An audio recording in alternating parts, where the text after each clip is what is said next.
guys, welcome to Cooking in HD. It's Bart. Today I'm making for you a pistachio and a rosemary crusted rack of lamb. This rack of lamb is actually an Australian rack of lamb, but you can use Ontario, New Zealand, or even a Scottish rack of lamb. They're all really good. This one, you'll notice that there's a nice crust on the outside. These are the pistachio and rosemary chunks that I've encrusted this with.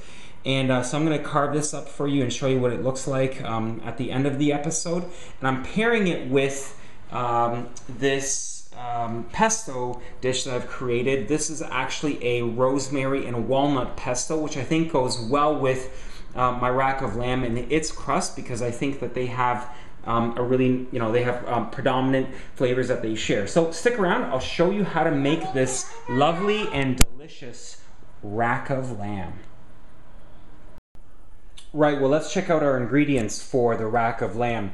Let's start with the star of the show. This is an Australian rack of lamb, and other great alternatives are Canadian, New Zealand, Scottish. Those are all really good lamb varieties. I think it's just important to get something that's local to you. I just couldn't find any fresh Ontario lamb, so I have this. Also, I've got rosemary. That'll be our herb ingredient. I've got some pistachios. These are from California, and I will be chopping them up finely to create a crust. I've got some honey Dijon mustard here, which is going to help the herbs and the pistachios stick to the outside of the lamb. I've got my extra virgin olive oil, high quality, sea salt and pepper. And for this, you're definitely going to need a cooking thermometer, because we'll be cooking this lamb medium rare. And that's, in my opinion, really important to get the doneness right.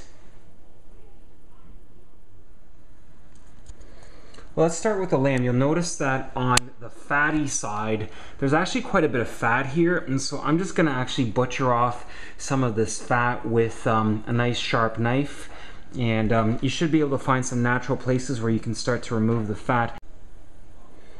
So let me show you. See, I've removed almost all of it, and this is one big slab of fat.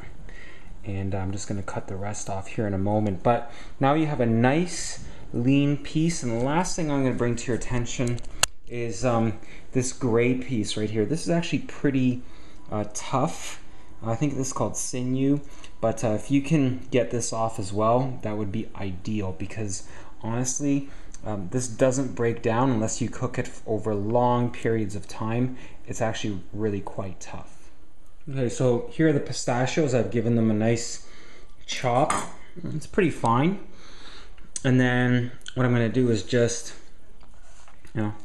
add my my rosemary to this and mix it up so that there's a pistachio rosemary crust here. Maybe a little bit more. Again, I don't want to overwhelm the taste of the crust with rosemary. It's a pretty potent herb. And pistachios have actually a pretty delicate taste to them. So I just want to make sure that I've got a nice balance here. And I'll pat this out. Alright, next I'm going to take my mustard. And I'm just going to start to apply it to the outside. And again, I've wiped off the moisture from the outside of the rack of lamb, and so I just want to give this a nice even coating on the outside, because this is going to be the glue, so to speak, that's going to help the crust stick to the outside of the lamb. We'll do this on both sides. Okay, so I've got my mustard, my Dijon mustard, on both sides of the lamb. You don't need to put it over here because this is just rib bone. There's really no meat there. So you just want to have it on the outside. And then over here, I've got my pistachio and rosemary crust. And literally all I'm going to do is kind of dip it in like this. And let's not forget the ends. And you can see that I've created a really nice crust out of the pistachios. So now I'm going to move this over, and this side down, I'm going to put on my frying pan and just fry it for a couple minutes just to brown it on each side. we'll finish this in the oven. Okay, now I just want to cook it on each side, so I'm just going to move it around. Get this side.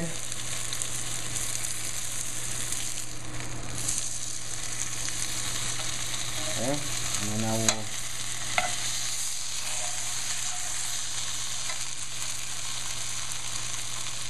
Okay, so you can see I've got a nice brown of the crust on this side and on the underneath as well. The last thing I want to do is take a meat thermometer and through the thickest part, which is probably going to be on this side over here, just insert my meat thermometer straight inside. Okay? And now I'm just going to put this in the oven and finish it at 375 until my meat thermometer registers 130 degrees on the inside of my rack of lamb. And that's probably going to take approximately 20 minutes. Okay, let's check on our rack of lamb. You see the thermometer says 130, so it's ready to come out, and it's been in for about 23 minutes. So we're going to take it out and put it on the cutting board and just let it rest for about 5 or 10 minutes. Okay guys, I'm going to carve this for you now. What you want to do is take a nice sharp knife right in sort of between, and there's going to be a bone there. You have to kind of find your way through it and make sure that you find the path of least resistance. And wow, that looks gorgeous. Get a nice close-up, and that hole there is actually from the thermometer that I was using. That's actually cooked at 130 degrees Fahrenheit, and that's going to give you medium rare. And just keep doing the same for the rest. Okay, you have to kind of find your way through the middle. Look at that, that's just beautiful. Okay, and you want to make these kind of lollipop style, so this is called French rack of lamb. And just keep cutting through. Just have a nice close-up look at that. And literally you can just pick it up like a lollipop and get right in there. They're going to taste absolutely great. Well, thanks for tuning in to Cooking in HD and watching this rack of lamb episode encrusted with pistachio and rosemary crust. I hope you take the time to possibly consider cooking this recipe, and please subscribe to Cooking in HD. I love your feedback, so please send me comments. I look forward to hearing from you. Cheers.